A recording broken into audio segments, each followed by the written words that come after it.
A key exit poll shows British Prime Minister David Cameron's Conservatives on course to win the most seats in Parliament, while falling just short of an outright majority in the 650-member House of Commons.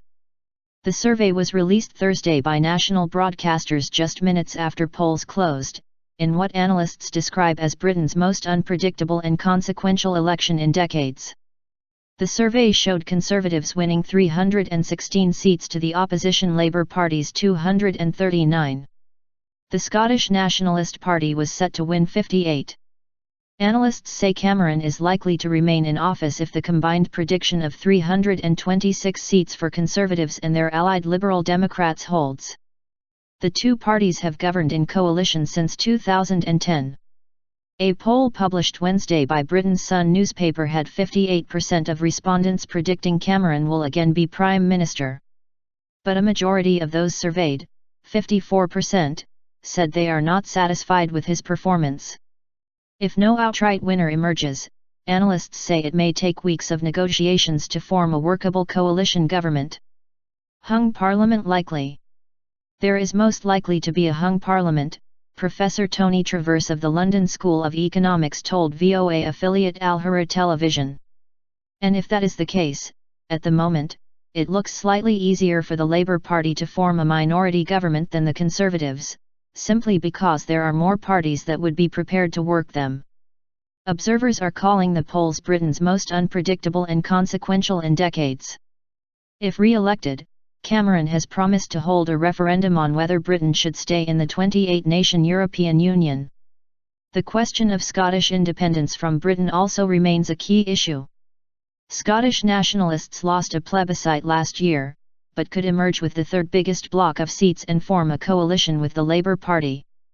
Cameron, Britain's leader since 2010, and Miliband have both cast the election as a referendum on the country's economy, the world's fifth largest.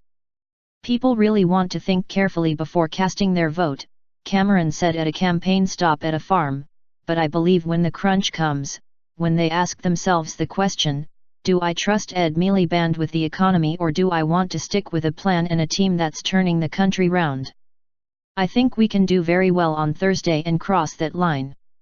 Miliband has attempted to characterise Cameron's Tories as the party of the wealthy.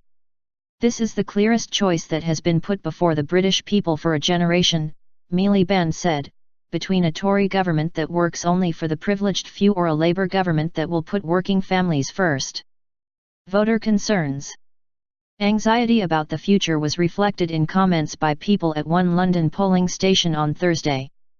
It is a question of whether this country goes forward or backward, said Michael, a retired stockbroker. I found it actually quite difficult, and normally I do not. I normally know who I vote for, admitted Linda, a charity trustee. I have always voted for the same party. This year I have found it slightly difficult. It is unfortunate that in this system where the party that is the most popular will not have enough of a majority of seats to win, said Hannah, an entrepreneur.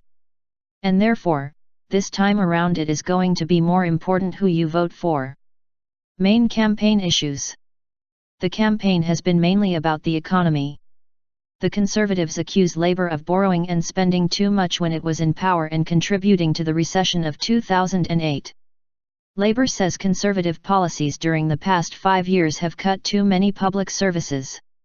Professor Simon Hicks of the London School of Economics says the two parties present a real choice for voters. The big difference in this election is economics. I mean really big difference, Hicks noted. I think we are seeing a choice for the Conservatives of a policy of more cuts in spending and meeting Britain's deficit reduction within a 5-year parliament. And Labour is saying no, much slower deficit reduction, committing more money to spend on the National Health Service and other areas of public spending. That is quite a stark economic difference. The election is so close that it will likely be well into the wee hours of Friday before the results are known, and possibly several more days before party leaders can negotiate the formation of a new government.